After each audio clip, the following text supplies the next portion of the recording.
une fois un petit serpent qui, comme chaque jour, quittait son arbre pour se promener dans le Malavoni, cette campagne qu'il connaissait bien. Mais comme chaque jour, il était triste et avait terriblement mal au dos car Nyombé le zébu lui marchait toujours dessus. Il ne savait plus comment faire pour éviter ses sabots et il rentrait dans le trou de son arbre en pleurant.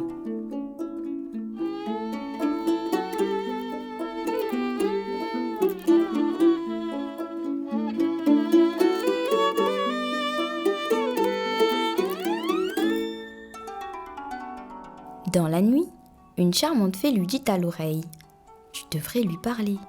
Essaye, tu verras. Tu devrais lui parler. » Le jour suivant, Petit Serpent partit plein d'espoir et confiant. Lorsqu'il aperçut le zébu, il siffla de toutes ses forces et lui dit « Tssss. Hé, Baba Nyombé. Oh, hé, Baba Nyombé. Tu m'entends ?» Mais qui m'appelle? Où es-tu? Oh, c'est toi, petit serpent? Comme tu es mignon. Mais alors pourquoi tu me fais mal? Pourquoi me marches-tu dessus tous les jours? Je ne sais pas. Je t'aime bien, tu sais. Mais voilà, je ne te vois pas et je ne t'entends pas. Petit Serpent était heureux d'avoir pu lui parler. Mais en rentrant dans le trou de son arbre, il se remit à pleurer. Me voir, m'entendre. Je ne peux pas siffler à tue-tête toute la journée. Je ne peux pas être plus gros non plus. Cette nuit-là, la petite fée revint.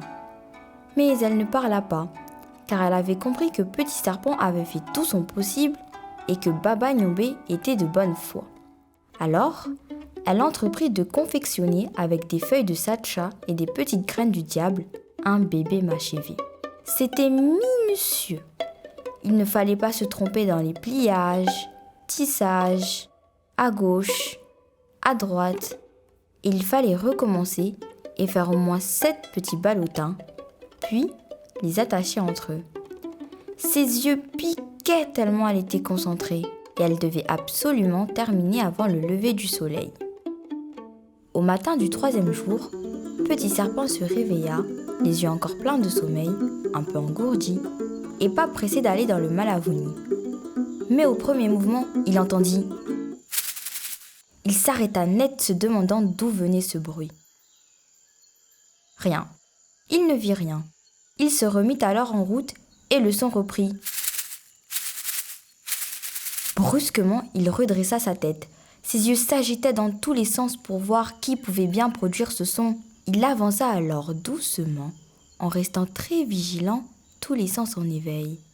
Il entendit. Le choc fut grand. Il aperçut au bout de sa queue ce merveilleux petit instrument, le machivé, qui allait maintenant rester avec lui. Il était fou de joie et partit raconter cette incroyable histoire à son ami Baba Nyombé, le zébu. Depuis ce jour, tout le monde l'appelle Petit Serpent à sonnette et lui danse et chante à tue-tête.